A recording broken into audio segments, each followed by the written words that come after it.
est gravement entaché. Il vous envoie donc au front pour vous faire jouer le rôle du fusible institutionnel. Il parle de Monsieur Micron, Vous voilà donc contraint du à la petit tête roi. d'un gouvernement en perdition, d'une majorité chaos debout. Oh. Donc lui, les Républicains, Christian Jacob. Seul Monsieur Jacob a la parole. Mes chers collègues, lorsque l'on est dans la majorité et qu'on est obligé de vociférer pour se faire entendre, ça sent le début de la fin.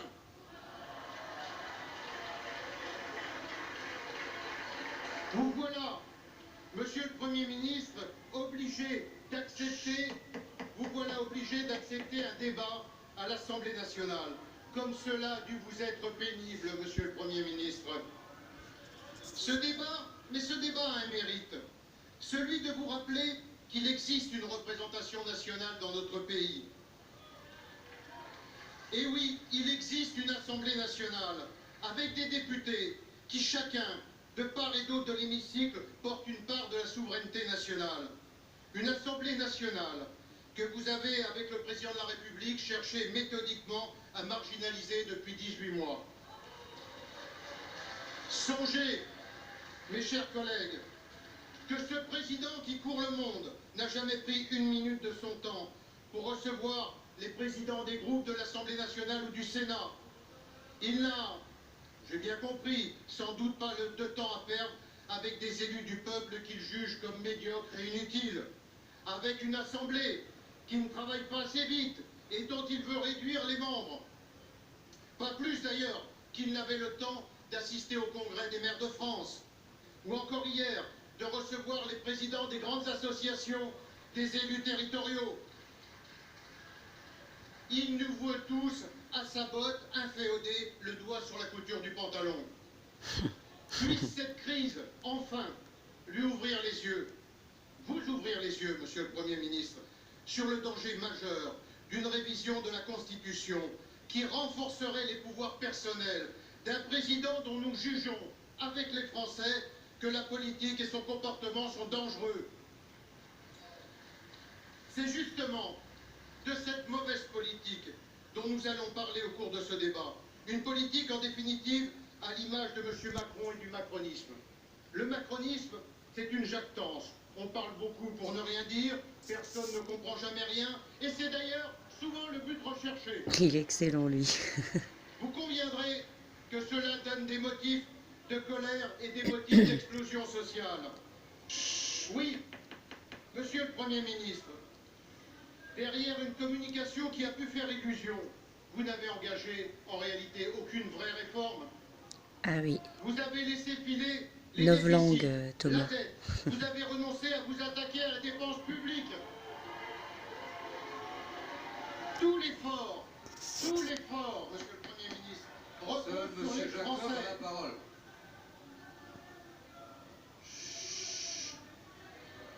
Seul Monsieur Jacob a la parole. On l'écoute. Merci, Monsieur le Président.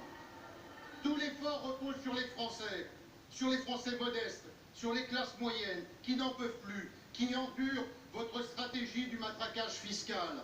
Matraquage fiscal des retraités, qui ont subi le choc de la CSG, qui vont subir le choc de la non-indexation des pensions à laquelle nous vous demandons de renoncer. Matraquage des classes moyennes, des familles qui constatent au quotidien que tout augmente. Ils ont subi beaucoup de rabots sur les allocations familiales, sur les APL.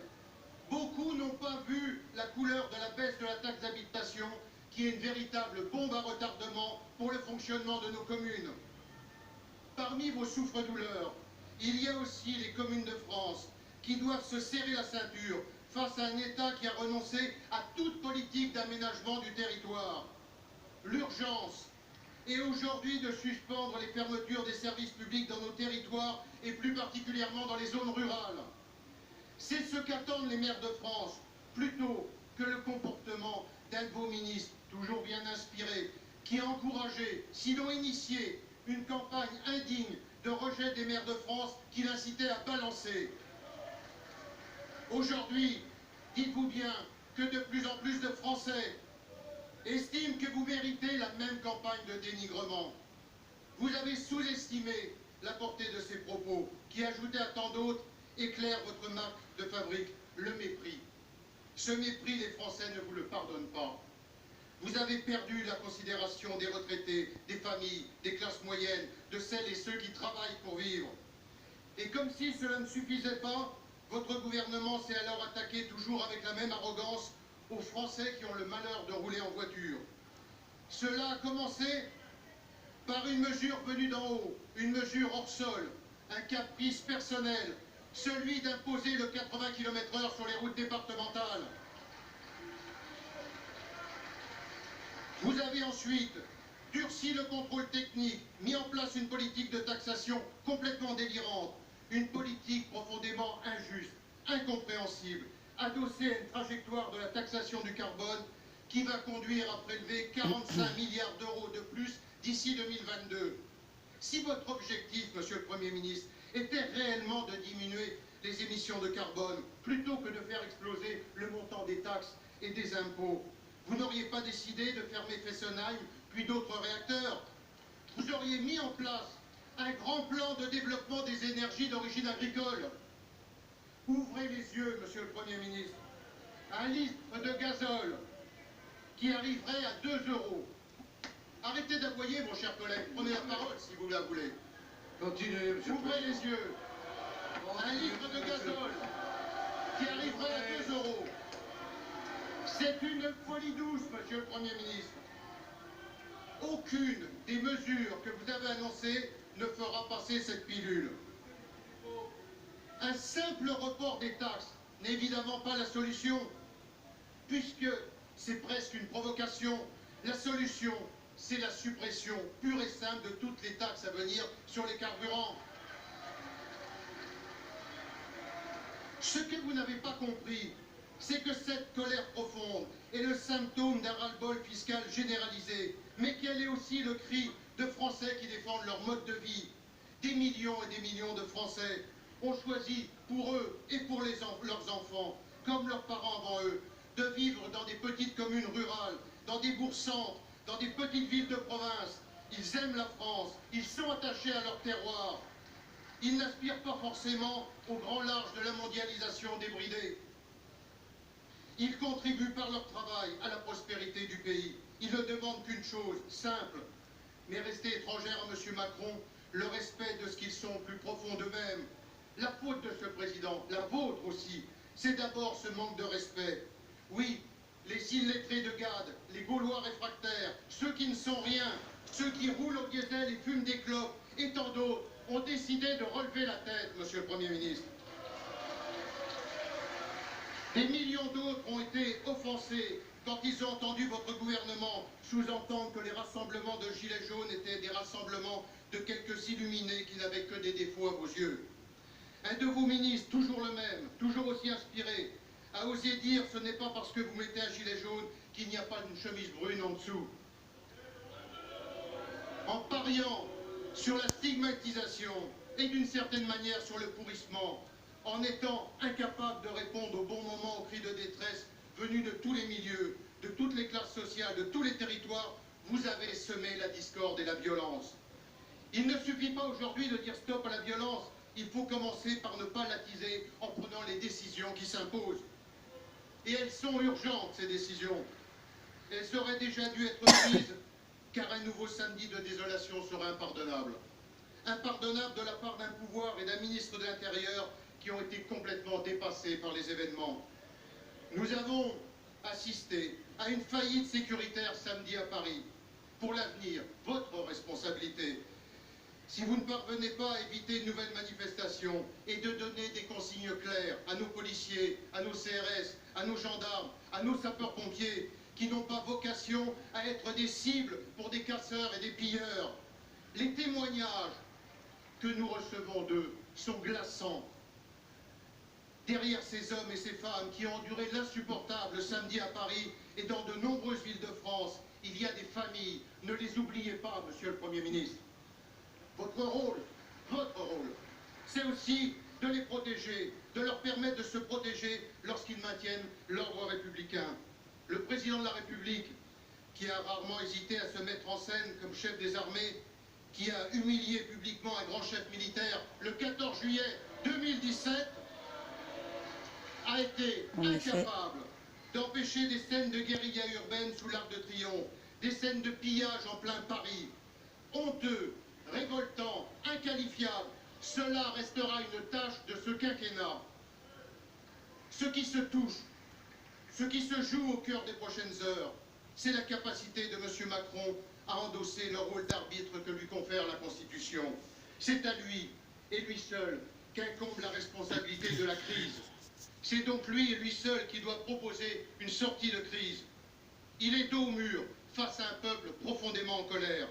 Sa responsabilité est historique pour le fonctionnement démocratique, pour la cohésion sociale et républicaine. En a-t-il seulement conscience? Son orgueil, pourtant, ne devrait pas peser bien lourd face aux enjeux essentiels de la France. Paris et la France sont à feu et à sang. Votre gouvernement, jusqu'ici, pétri de certitudes, enfermé dans sa tour d'ivoire, à les clés du dialogue, vous devez reculer, même si cela vous est insupportable. Aucune autre option ne s'ouvre à vous. Nous sommes prêts, Monsieur le Premier ministre. Nous sommes prêts à ce dialogue, prêts à un grand débat national. Mais il ne pourra commencer qu'après l'abrogation définitive des taxes sur les carburants. Il impose aussi que vous disiez avec modestie, et cela vous fera du bien, Monsieur le Premier ministre, que votre politique budgétaire et fiscale n'est pas la bonne, car elle fait baisser le pouvoir d'achat de la grande majorité des Français. Le Parlement pourra alors jouer son rôle, voter un nouveau budget, baisser les taxes et les impôts qui asphyxient nos compatriotes. Nous réclamons une fiscalité juste pour que le travail paye. Viendra ensuite, inévitablement, le temps de la démocratie, le temps où la parole est donnée au peuple. Nous pensons sincèrement qu'il faudra, d'une manière ou d'une autre, donner la parole aux Français, pour une raison simple, qu'ils puissent dire souverainement ce qu'ils pensent du président de la République, de votre gouvernement et de votre politique. À vous de trouver les mots et les décisions pour éviter les pires. Vous pensiez, Monsieur le Premier ministre, continuer sans rien changer. Vous pensiez faire sans nous, sans les syndicats, sans corps intermédiaire, sans personne. Mais vous êtes maintenant bien seul. Ce n'est plus seulement un profond changement de cap qui est nécessaire. C'est un changement de votre façon de gouverner. Votre gouvernement doit cesser de rejeter par principe ce qui vient de l'opposition. Depuis 18 mois, nous avons été force de proposition sur tous les sujets, sur le budget, sur les impôts, sur la dépense publique, sur la sécurité, sur la lutte contre le terrorisme, sur la santé, et tout récemment sur un sujet qui aurait dû nous rassembler, celui du handicap. Mais vous n'acceptez jamais rien. Vous refusez tout. Comment, Monsieur le Premier ministre, expliquez-vous cette rigidité? Est-elle la marque d'un pouvoir qui pense avoir raison seul contre tous? Est-elle le prix à payer de votre trahison politique du printemps 2017? Qu'est-ce qui explique un tel dogmatisme, un tel aveuglement, un tel entêtement de votre part? Mais Monsieur le Premier ministre, parce que les circonstances l'exigent, nous sommes prêts, très clairement, au groupe des Républicains, à vous tendre la main. Parce que plus que tout, nous souhaitons un retour au calme. Nous souhaitons de l'apaisement. La colère est légitime, mais la violence est inacceptable. Aucune cause, si noble soit-elle, ne peut justifier la violence à quelque moment que ce soit. Mais à vous maintenant de prendre cette main qui vous est tendue, à vous de répondre à nos propositions. Ces propositions, nous les avons faites, refaites sans cesse, depuis octobre 2017. Elles sont constantes. L'abrogation des taxes sur le carburant, celle du 1er janvier et celle à venir. L'abandon de la désindexation des retraites et des allocations familiales. L'annulation de la hausse de la CSG sur les retraités. Et la défiscalisation complète des heures supplémentaires pour redonner du pouvoir d'achat aux salariés et de la compétitivité aux entreprises. Monsieur le Premier ministre, vous ne pouvez pas traiter une fois de plus les propositions qui vous ont faites avec le mépris en restant campé sur vos positions. Sinon, bien sûr, la question de votre maintien à Matignon va très vite se poser. Mais vous l'avez compris, pour moi, l'essentiel n'est pas là. L'essentiel, c'est que le feu continuera à couver, c'est que la crise ne s'arrêtera pas. Vous l'avez compris, monsieur le Premier ministre, pour nous, le compte n'y est pas. Nous voterons donc contre vos propositions dont l'insuffisance à ce stade démontre que vous n'avez pas pris la mesure de l'exaspération et de la colère des Français.